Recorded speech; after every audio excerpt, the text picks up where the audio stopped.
नमस्कार, मैं अविनाश सैनी और आप देख रहे हैं हमारा खास प्रोग्राम हेलो हेल्थ।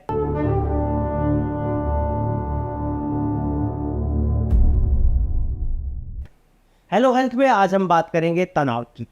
तनाव यानी स्ट्रेस। आपाधापी के आज के युग में लगभग हर आदमी तनाव में है, लेकिन एक समय था जब एक उम्र के बाद तनाव की स्थिति पैदा होती थी। घर गृहस्थी के झगड़े, झंझट, आर्थिक तंगी, बहुत सारी चीज़ें आदमी को मैनेज करनी होती थी और एक उम्र के बाद जाके तनाव की स्थिति पैदा होती थी। लेकिन आज स्थिति बहुत बदल गई है। आंकड़े बताते हैं कि भारत में लगभग 80% से ज़्यादा लोग तनाव में हैं। और सबसे बुरी बात यह है कि बहुत छोटे छोटे बच्चे जिनके खेलने कूदने की उम्र है अभी, वो भी तनाव में जा रहे हैं। हमारी शिक्षा व्यवस्था में कोई दिक्कत है या दिक्कत हमारी सोच में है, सामाजिक स्थिति में है, इस पे हम ज़रूर बात करेंगे। लेकिन मैं आपको बता दूं कि अगर आपके बच्चे स्कूल कॉलेज में पढ़ते हैं, आप एक संवेदनशील अभिभावक हैं, अपने बच्चों के भविष्य को लेकर चिंतित है, तो आप इस वीडियो को ज़रूर देखिए, क्योंकि इस पे हम बात करेंगे स्ट्रेस मैनेजमेंट की। और ये बात करने के लिए हमारे साथ हैं डॉक्टर हरीश वशिष्ठ। डॉक्टर हरीश वशिष्ठ मनोरोग विशेषज्ञ हैं और ख़ास तौर पे स्ट्रेस मैनेजमेंट को लेकर जाने जाते हैं। तो डॉक्टर साहब, आपका स्वागत है। धन्यवाद अविनाश जी। जी, ये जो स्ट्रेस की प्रॉब्लम है डॉक्टर साहब, इसको क्या कहेंगे? स्ट्रेस क्या है असल? स्ट्रेस एक्चुअली कोई बीमारी नहीं है। Stress is rather part and parcel of our daily life. कोई भी चीज़ हमें करने के लिए कुछ कोई नई चीज़, अगर हमें कोई नया परिस्थिति मिल रही है, हमें नया चैलेंज मिल रहा है, उसको भी हम स्ट्रेस बोलते हैं। हमारे डेली से हटकर जो नई परिस्थितियों का हम सामना करते हैं, everything we can conclude it into one term called stress. Stress हमेशा एक तकलीफ़ नहीं रहती है। कुछ स्ट्रेस तो हमें ज़रूरी भी है हमारी परफॉर्मेंस को ऑप्टिमम करने के लिए, बेहतर बनाने के लिए। क्योंकि हमें देखा होगा बच्चों को जो वैसे कंसंट्रेट नहीं कर पाते हैं, लेकिन एग्जामिनेशन के दौरान वो 3 घंटे बिल्कुल एग्ज़ाम पे ही फोकस रहते हैं, उसी पे ही, उसके बारे में ही सोचना, उसके बारे में लिखना। That concentration, that focus is because of the stress only of exams. तो कुछ स्ट्रेस हमारी परफॉर्मेंस को बनाने के लिए, ऑप्टिमम बनाने के लिए बहुत ज़रूरी है, और ऐसे स्ट्रेस को हम बोलते हैं यू स्ट्रेस, जो कि ज़रूरी भी है लाइफ में हमें आगे बढ़ने के लिए, जो हमें प्रेरित करता है मेहनत करने के लिए और परफॉर्म करने के लिए। बट वहीं कुछ स्ट्रेस ऐसा होता है जो हमारी परफॉर्मेंस को ही डाउन करने लगता है। दैट इज़ नॉट समस्या बन जाती है। तो समस्या बन जाता है, जिसको हम डिस्ट्रेस बोलते हैं। यहाँ पे मैं परफॉर्मेंस और अराउजल का एक ग्राफ को डिस्कस जरूर करना चाहूँगा, जिसमें कि एक ऑप्टिमम लेवल ऑफ अराउजल पे आपकी परफॉर्मेंस बिल्कुल अच्छे से बढ़ती है। बट वहीं अगर ये अराउजल यानी कि आपका ये एंग्जाइटी, जिसे हम कह सकते हैं कि अगर वो इस लेवल पे बढ़ने लगता है, एंग्जाइटी के लेवल पे, तो परफॉर्मेंस डाउन होने लगती है आपकी। तो स्ट्रेस बीमारी नहीं है। स्ट्रेस हमारे जीवन की चीज़ों से ही निकलता है, नई परिस्थितियों से, नए चैलेंजेस से। लेकिन इसके साथ हमारे डील करने की क्षमता कैसी है, हम कैसे डील करते हैं, वो ज़्यादा इम्पोर्टेंट रहता है। ये ज़्यादा इम्पोर्टेंट है कि स्ट्रेस को हम डील कैसे करें। जी। तो स्ट्रेस के मुख्य कारण आप क्या कहेंगे? स्ट्रेस का, जैसे मैंने कहा कि स्ट्रेस रोज़मर्रा की लाइफ से ही निकलते हैं, डेली से हट के जो भी नई चीज़ है। यानी कि आज मुझे अगर एक वेकेशन प्लान करना है, तो ये भी स्ट्रेस है किसी के लिए, कि मुझे 5 दिन के लिए वहाँ जाना है, वहाँ पे अकोमोडेशन अरेंज करना है, ट्रांसपोर्ट अरेंज करना है। That can be stress for someone. विद्यार्थियों के लेवल पर उनके एग्ज़ाम को लेकर कैसा सोचते हैं, उनकी तैयारी कैसी है, उसके रिज़ल्ट के बारे में उनका क्या दृष्टिकोण है, और भविष्य में उससे क्या मिलेगा, उनको क्या क्या सोचते हैं भविष्य में क्या होगा, वो भी स्ट्रेस है करियर को लेकर। पारिवारिक तौर पर अगर आपके रिलेशनल में कुछ इश्यूज़ आ रहे हैं, आप अंडरस्टैंडिंग लेवल पे हमें प्रॉब्लम आ रही है, से जैसे मैरिज में हम हस्बैंड वाइफ के आपस में मनमुटाव हैं या तालमेल में कहीं दिक्कत आ रही है, तो वो भी एक स्ट्रेस का कारण है। कोई भी चीज़, आप किसी एक चीज़ का नाम लीजिए, वो हर चीज़ स्ट्रेस हो सकती है। That depends upon person to person, कि मैं किस चीज़ को स्ट्रेस लेता हूँ। मेरे लिए शायद जो स्ट्रेस ना हो, किसी दूसरे के लिए वो स्ट्रेस हो। या किसी दूसरे के लिए जो नहीं है वो मेरे लिए स्ट्रेस हो। आप यस, इवन जैसे आज हम बैठे हैं ये बात कर रहे हैं, ये भी स्ट्रेस हो सकता है लोगों के लिए कि हम कैमरे के सामने बात कर रहे हैं, कैसे बात कर रहे हैं, मैं कैसा दिख रहा हूँ, मैं कैसे बोल रहा हूँ, मैं कहीं फंबल तो नहीं कर रहा हूँ, मैं अपनी बात अच्छे से रख पा रहा हूँ, ये भी स्ट्रेस। तो ये जो स्ट्रेस है इसको कैसे मैनेज किया जाए, क्योंकि अभी जो प्रॉब्लम है हमारे सामने सबसे बड़ी जो कि बहुत छोटे छोटे बच्चे स्ट्रेस में हैं। जी अभी एग्ज़ाम डेज जब आते हैं तो पता चलता है कि बहुत सारे पेरेंट्स को चिंता होती है अपने बच्चों को लेके, यस और वो कहीं ना कहीं इधर उधर, और बहुत सारे लोगों को तो पता भी नहीं चलता कि स्ट्रेस क्या है। तो स्ट्रेस के लक्षण मैं जानना चाहूँगा सबसे पहले, यस कैसे पता चले कि कोई व्यक्ति स्ट्रेस में है, और वो जो आपने डिस्ट्रेस बोला है, yes distress the problematic Yeah. Yes. तो कुल मिला के मेरी लाइफ बड़ी मज़े में चल रही है। अब किसी भी के एक कारणवश या किसी भी चीज़ के कारण से अगर मैं I am not at ease, मैं ईजी फील नहीं कर रहा हूँ, that is an indication of जी that there is something abnormal. आप ईज पे नहीं हैं, आप बेचैन महसूस कर रहे हैं, आप सर में भारीपन या आंखों के अराउंड भारीपन या कहीं मसल्स में टेंशन, कहीं स्टिफनेस या कुछ कंपन या धड़कन महसूस करना, दिल की पैल्पिटेशन जिसे हम बोलते हैं, ऐसा कोई भी लक्षण, या इवन कई लोगों को बार बार पेट का साफ करने के लिए जाना, बार बार मरोड़ा लगना पेट में, बार बार पेशाब के लिए आपको जाना, बार बार वॉशरूम जाना, खाने में कई बार भूख का कम हो जाना या ज़्यादा हो जाना, नींद में डिस्टर्बेंस फील करना, कम या ज़्यादा हो जाना, तो पेट में एसिडिटी फील करना, बार बार आपको बर्प आना, बार बार यहाँ पे भारीपन महसूस करना, रिगर्जिटेशन होना, ये सब लक्षण अगर आप महसूस कर रहे हैं किसी कारण विशेष से, तो हम मान लें, हम जान लें कि यहाँ पे we are distressed. Oh my God, मतलब ये तीन चीज़ों को तो हम आमतौर पे बहुत नॉर्मली लेते हैं और किसी और चीज़ के साथ जोड़ते हैं। यस, मतलब पेट में अगर गड़बड़ है तो आप पेट के दर्द की दवाई लेना, लेते हैं, सर में दर्द है, नींद नहीं आ रही है, उसको मान सकते हैं जी जी कि स्ट्रेस हो सकता है, वरना तो बहुत सारे फिजिकल आपने लक्षण, बिल्कुल। इवन चेस्ट पेन, चेस्ट की हैवीनेस, कई बार यहाँ लोग हैवीनेस फील करते हैं, कई बार पेट में मरोड़ा, पेट में पेन फील करते हैं, या बॉडी के किसी भी हिस्से में दर्द जो एक्सप्लेन नहीं हो रहा किसी भी कारण से, किसी भी ऑर्गेनिक या शारीरिक कारण से, तब भी हमें एक बार देखना होगा कि ये कहीं it is can be because of stress. किस समय हमें डॉक्टर के पास जाना चाहिए कंसल्ट करना? देखिए, चीज़ें ज़्यादातर विद्यार्थियों को एग्ज़ाम टाइम में ये प्रॉब्लम्स होती हैं। हम खुद विद्यार्थी रहे हैं, तो पेट की दिक्कत तो बड़ी कॉमन तकलीफ़ है। खाने पीने का भी आप उल्टा सीधा रहता है, खाने पीने का पैटर्न बदल जाता है, आपका एसिड ज़्यादा बनता है, तो ये चीज़ें ज़्यादातर एग्ज़ाम के साथ ठीक हो जाती हैं। जब एग्ज़ाम निकल जाते हैं तो यूजुअली रिजॉल्व भी हो जाती हैं। बात यहाँ है कि अगर ये चीज़ें आपकी उस तनाव के निकल जाने के बाद भी परसिस्ट कर रही हैं और उनमें रिलीव नहीं हो रहा है, आपके लाख प्रयास के बाद आप अच्छा जीवन जी रहे हैं, अच्छा सो रहे हैं, व्यायाम कर रहे हैं, सब चीज़ें कर रहे हैं, फिर भी इन लक्षणों में आराम नहीं मिल पा रहा है, हाँ उस टाइम पे हमें डॉक्टर की सलाह लेनी चाहिए। तो उस समय डॉक्टर के पास जाना चाहिए जी।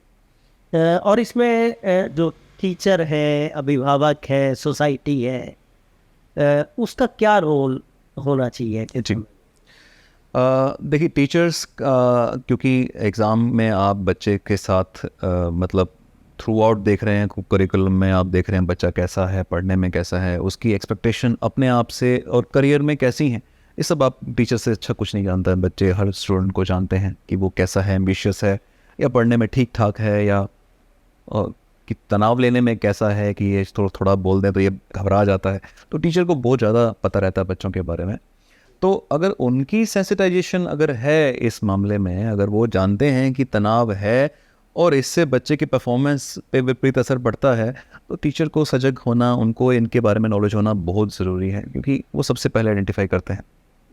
पॉजिटिव एनकरेज करना, एनकरेज करना, उनकी एक्सपेक्टेशंस को लेके बात करना, उनकी एग्ज़ाम को लेके परफॉर्मेंस के बारे में अगर कोई डाउट है तो उनको क्लियर करना, एग्ज़ाम में जो सब्जेक्ट है उनका उसके बारे में उनको दिक्कत है उसको ठीक करना। तो एक टीचर उनका सबसे अच्छा मेंटर है जो उनकी पढ़ाई में भी हेल्प कर रहा है, और अगर उनको एग्ज़ाम से रिलेटेड कोई तनाव है उसको पहचानना और उसके साथ डील करना, टीचर बहुत अच्छा रोल प्ले कर सकते हैं। अभिभावक, क्योंकि आप घर में बच्चे को देखते हैं, बच्चे की गतिविधियों में अगर आपको अंतर नज़र आ रहा है, बच्चा अगर आपसे वैसा घुल मिल नहीं रहा है जो पहले घुल मिलता था, आज वो इतना अच्छे से इंटरेक्ट नहीं करता है, और आप देखते हैं कि वो थोड़ा उसके व्यवहार में कुछ भी नॉर्मल से हट के अगर अंतर नज़र आ रहे हैं, तो अभिभावकों को भी सजग हो जाना चाहिए कि हम इसके लिए देखें कि क्या प्रॉब्लम्स बच्चा महसूस कर रहा है। तो सबसे ज़्यादा ज़रूरी है कम्युनिकेट करें, हम बात करें बच्चे से, हम कि क्या क्या किस चीज़ों परिस्थितियों से वो जूझ रहे हैं और उसमें कैसे उनकी मदद की जा सकती है, क्योंकि कई बार बात करने से बात बन जाती है। आप बात करते हैं और चीज़ें कई बार लगता है बच्चे को कि बहुत हुआ है, और वो बात करने पे लगता है कि बिल्कुल आसान चीज़ें थी, जो टीचर या पेरेंट्स इजीली उसको सिर्फ कंधे पे हाथ रख के अगर बोल देते हैं कि बेटा कोई बात नहीं, तो रिलैक्स कर, आराम से जो पढ़ाई होती है कर, मार्क्स कोई टेंशन नहीं है, मार्क्स फिर से एग्ज़ाम आएंगे, कोई दिक्कत नहीं है, अभी जितनी तैयारी उतनी करो। अगर कोई बच्चा या टीचर, पेरेंट या टीचर ये बोल दे बच्चे को कि भाई डोंट वरी, जो पढ़ाई है वैसा मस्त होके दे के जाओ, एग्ज़ाम कोई बात नहीं बेटा, इम्प्रूवमेंट भी कर सकते हैं हम, एग्ज़ाम दोबारा भी आ जाएंगे, there is no need to worry. तो इतना सुन के ही मुझे लगता है कि बच्चे के ज़्यादातर तनाव तो वैसे ही ख़त्म हो जाए। आपकी बात सुनने के बाद और जो हालात हैं सोसाइटी के, उसको देखने के बाद मुझे लगता है कि बच्चे के लिए तनाव का बड़ा कारण तो पेरेंट्स ही होते, क्योंकि वो जो नंबर गेम है यस, उसको बच्चे पे थोपता कौन है। वो हमारी जो उम्मीदें हैं वो बच्चों पे हम ही थोपते हैं, पेरेंट्स। तो अगर पेरेंट्स अपनी भूमिका को बदल दें और बच्चे के सहयोगी हो जाएं, उसके फ्रेंड हो जाएं, और उसको कहें कि बेटा ये जो दुनिया की दिक्कतें हैं इनको भूल जा, हम है ना तेरे साथ, यस, तो जैसा करेगा अच्छा करेगा, अगर ऐसी बात हो जाए क्या बात, तो मुझे लगता है कि फिर बच्चे के लिए बहुत आसान हो जाएगा, काफ़ी राहत है बच्चे के लिए उस अगर तनाव को ऐसा। झेलने में। बिल्कुल, एक्सपेक्टेशंस सिर्फ माँ बाप की नहीं है, एक्सपेक्टेशंस यहाँ पर अविनाश जी बच्चों की खुद की भी हैं अपने आप से। कई बार हम बहुत ज़्यादा एक्सपेक्ट करते हैं अपने आप से, हम कई बार सेट कर देते हैं गोल्स की, मैं अगर फर्स्ट नहीं आया तो आई एम ए फेलियर। तो ये भी ज़रूरी है, सिर्फ अभिभावकों की या समाज की एक्सपेक्टेशंस को हम अगर एक तरफ रखें तो खुद बच्चे की भी एक्सपेक्टेशन का, लेकिन बच्चे में वो आती सोसाइटी से हाँ डेफिनेटली, कि हम कि जब पेरेंट्स ये कहते हैं अरे बेटा तू सेकंड कैसे आया, फर्स्ट क्यों नहीं आया, वो तो फर्स्ट आया, वो भी तो बच्चा है, यस, तो तुम उससे पीछे कैसे रह गए। मतलब अगर हम बार बार इस चीज को लेके जाते हैं बच्चे तक, तो वो जाहिर है कि वो उसके दिलो दिमाग में कहीं ना कहीं बैठ जाएगा और उसको लगेगा कि मैं कमतर। ये जो वातावरण कैसा आप दे रहे हैं बच्चे को, डेफिनेटली वो बड़ा रोल प्ले करता है आपकी सोच समझ में, आपके ओवरऑल सोचने के तरीके में। तो ये बात बिल्कुल सही है कि जैसे हम अभिभावक हैं, जो समाज है, वैसे हमारी सोच बनती है। बट फिर भी एज ए पेरेंट डेफिनेटली अभिभावकों से यही हमारी गुजारिश है कि थोड़ा इजी रहें बच्चे के साथ, थोड़ा फ्रेंडली भी रहें, थोड़ा उससे पूछें क्या प्रॉब्लम से वो जूझ रहा है, और एक बार उसे कंधे पे हाथ रख के एक बार बोल दें कि जो भी होगा अच्छा होगा। और उसके बाद देन फिर भी बच्चा अगर उसके बाद नहीं कोप कर पा रहा, तो हमें फिर यहाँ देखना है कि बच्चे की एक्सपेक्टेशन शायद अपने आप से जो हैं, हमें उसको डील करने की ज़रूरत है।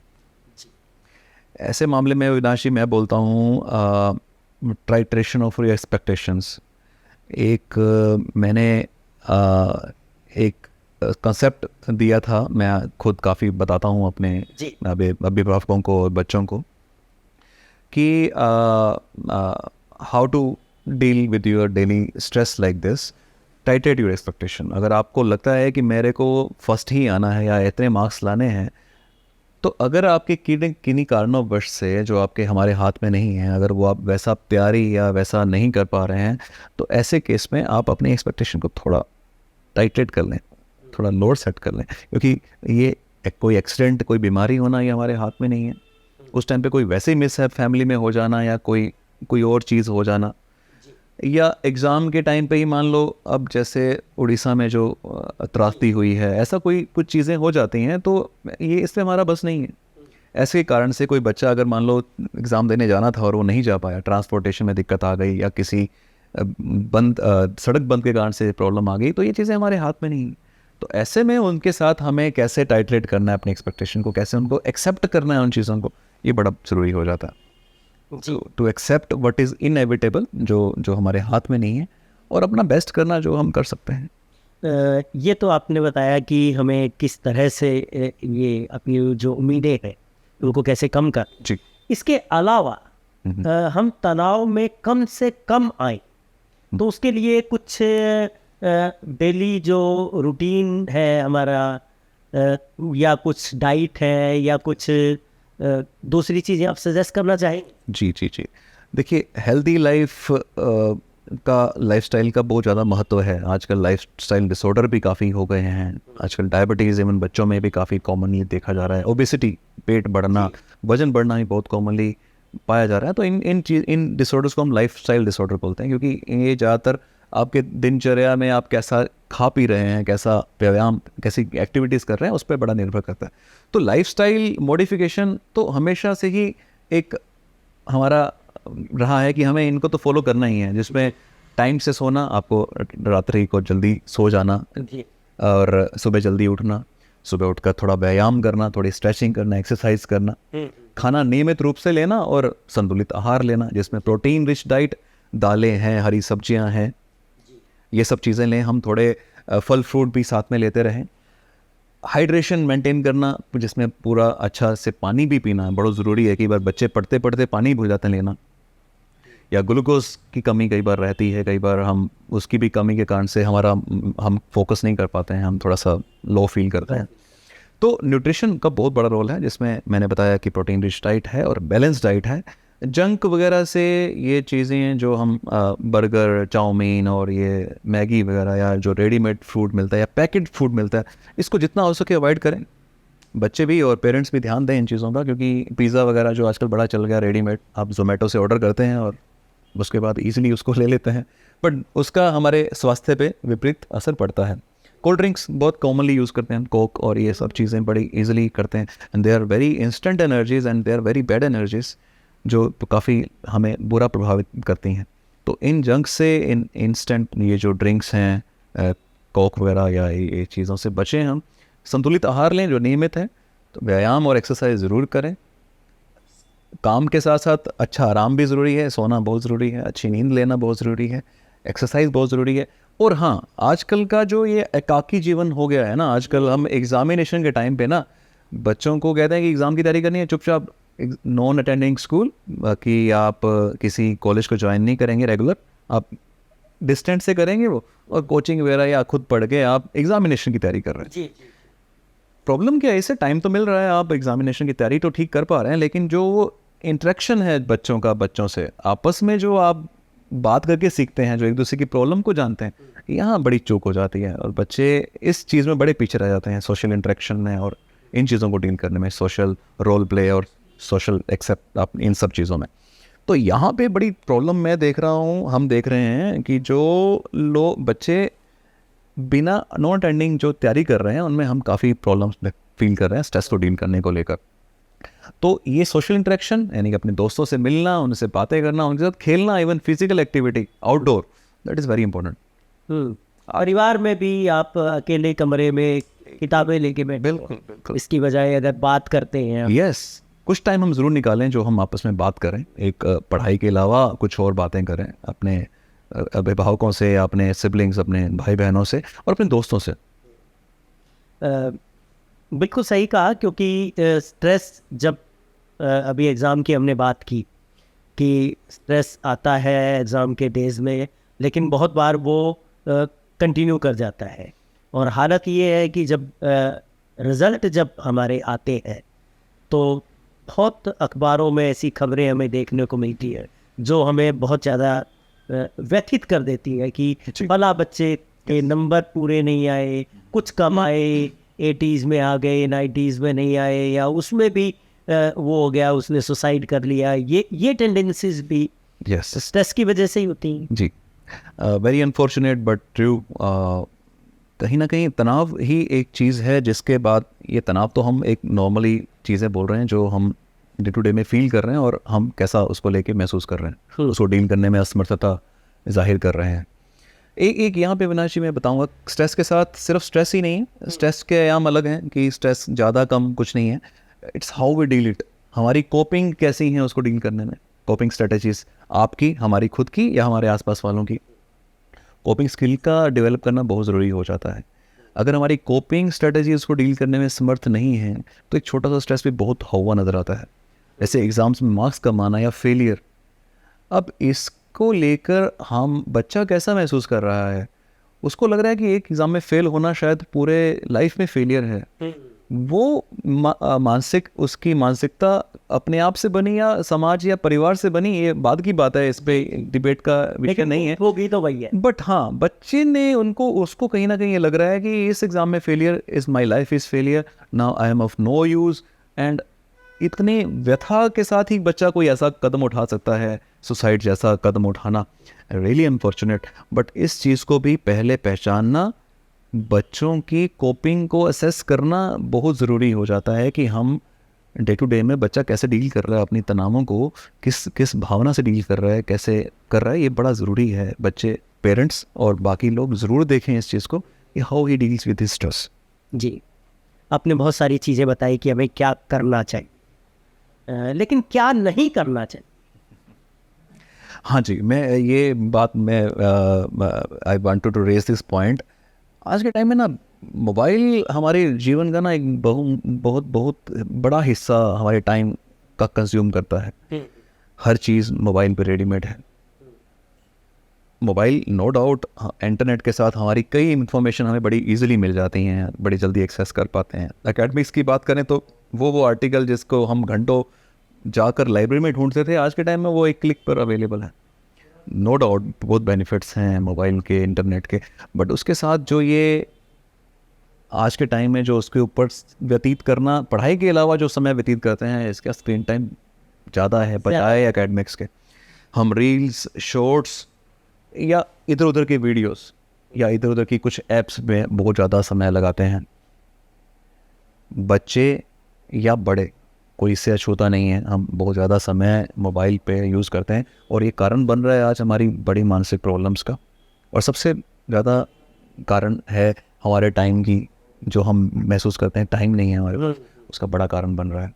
तो मैं जो नहीं करना चाहिए उसमें एक बात ये बोलूँगा कि मोबाइल का प्रयोग अपनी लाइफ को ईजी बनाने के लिए करिए, नॉलेज गेन करने के लिए ज़रूर करिए, अपने स्किल्स को डेवलप करने के लिए ज़रूर करिए। बट ये चीज़ें जिनसे हमारा समय बर्बाद हो रहा है और अगर हम अनफुलफिल्ड फील कर रहे हैं और अगर हम अच्छा फील नहीं कर रहे हैं, तो इसके उपयोग को लेकर हम बड़े सजग हो जाएं और इसके लिए भी हम इसको कैसे इससे मुक्ति पाएँ, इसके लिए भी स्पेशलिस्ट से राय लें। जी, तो डॉक्टर साहब, हम अपनी जो चर्चा है उसको अभी विराम की तरफ लेके चलेंगे। तो बीइंग ए डॉक्टर, आपके पास जो केसेस आते हैं तो उनके आधार पे आप हमारी सोसाइटी को, पेरेंट्स को, बच्चों को क्या सजेस्ट करना चाहेंगे, और हम तनाव में ना जाएं, इसके लिए क्या, और अगर तनाव में है तो फिर इसका उपचार क्या? अविनाश जी, अभी तक की सारी डिस्कशन में शायद सब चीज़ें ये डिस्कस ऑलरेडी हो चुकी हैं, मैं फिर से इसको ब्रीफ कर दूंगा कि नियमित जीवन शैली ही एक कुंजी है एक स्वस्थ जीवन की। हम नियमित जीवन शैली जिएं, सोना जो अच्छा होना चाहिए, व्यायाम बहुत ज़रूरी है, सोशल इंटरेक्शन बहुत ज़रूरी है, हेल्दी डाइट बहुत ज़रूरी है, तनाव से परे रहना बहुत ज़रूरी है, और इसके साथ साथ जो आपस में पारस्परिक मिलन, जो सामाजिक आप आपस में मिलते हैं, बातें शेयर करते हैं, ये आज के टाइम में बहुत कम होता जा रहा है, जो बड़ा प्रॉब्लम वाला कारण है। हम सामाजिक मेल जोल ज़रूर बनाए रखें और एक दूसरे से बात करके हम बहुत कुछ सीखते हैं, बात करने से बात भी बनती है। नियमित जीवन शैली का कोई सब्स्टिट्यूट नहीं है और ये हमें करना ही होगा। अपने हेल्थ को, मेंटल हो चाहे फिजिकल हो, उसको बनाए रखने के लिए हर संभव स्टेप हमें करना है, और जिसके लिए बहुत छोटे छोटे टिप्स हैं जो हम यदा कदा इधर उधर सुनते भी रहते हैं और जो हम अभी बता भी रहे हैं। तो ये जीवन शैली डेफिनेटली इससे हमें करना है। नशे से मुक्त रहना, मैं यहाँ पे ये पॉइंट जरूर रेज करना चाहूँगा। हम सोचते हैं कि कुछ ड्रग्स लेकर या कुछ कोई भी यहाँ वहाँ की मेडिसिन लेकर या कुछ स्मोकिंग है या अल्कोहल है या कोई कैनाबिस है या आजकल बहुत और भयंकर नशे, इवन चिट्टा और हेरोइन भी चल रहा है, जो बच्चे बहुत कॉमनली यूज़ कर रहे हैं, जो एक छोटे टाइम का आपको आनंद तो देते हैं लेकिन लंबे टाइम पर ये बहुत नुकसान का कारण बनते हैं। नशे से परे रहना बहुत ज़रूरी है। हेल्दी लाइफस्टाइल आप अपनाइए, समाज में बने रहिए, सीखते रहिए। आप फिलहाल एज ए विद्यार्थी, हमारा काम है पढ़ना, तो हम पढ़ते रहिए। उसमें कोई दिक्कत आ रही है तो अपने टीचर्स, अभिभावक या अपने मेंटर से संपर्क करें। और जहाँ पर ये दिक्कतें मैनेज करने में आपको दिक्कतें आ रही हैं, सब स्ट्रेटजीज अपना कर, तो स्पेशलिस्ट आर ऑलवेज देयर। आप अपने नज़दीकी किसी स्पेशलिस्ट के पास जाएं और उनसे राय लें। तो डॉक्टर साहब बहुत बहुत शुक्रिया आपका इतनी बेहतरीन जानकारी के लिए। और मैं अपने दर्शकों को बता दूं कि आपके बच्चे जो हैं आपका वो एसेट है, और उन पे अपनी उम्मीदों का जो बोझ है उसको थोड़ा कम करें और उसको इजी लाइफ जीने दें, उसको जो पढ़ाई कर रहे हैं उसका मज़ा लेने दें। और स्टूडेंट्स से भी ये है कि तनाव लेना कोई बुरी बात नहीं है, वो पॉजिटिव भी है, हमें आगे बढ़ने में मदद देता है, लेकिन वो हमारे लिए समस्या ना बन जाए, इसके लिए हम ज़रूर अपनी जो उम्मीदें हैं उनको थोड़ा मैनेज करें और अपने जीवन को मैनेज करें। और जो सबसे बड़ी बात ये है कि अपने शौक को जिंदा रखें। यस, बड़ी चीज़ है ये कि अविनाश जी आपने बहुत अच्छा पॉइंट रेज किया। हॉबीज को आप कुछ ना कुछ, हमारी हॉबीज, क्रिएटिविटी हमारे जीवन में अगर रहती है तो हम जाहिर है कि स्ट्रेस को कम कर पाएंगे। तो आपका बहुत बहुत शुक्रिया।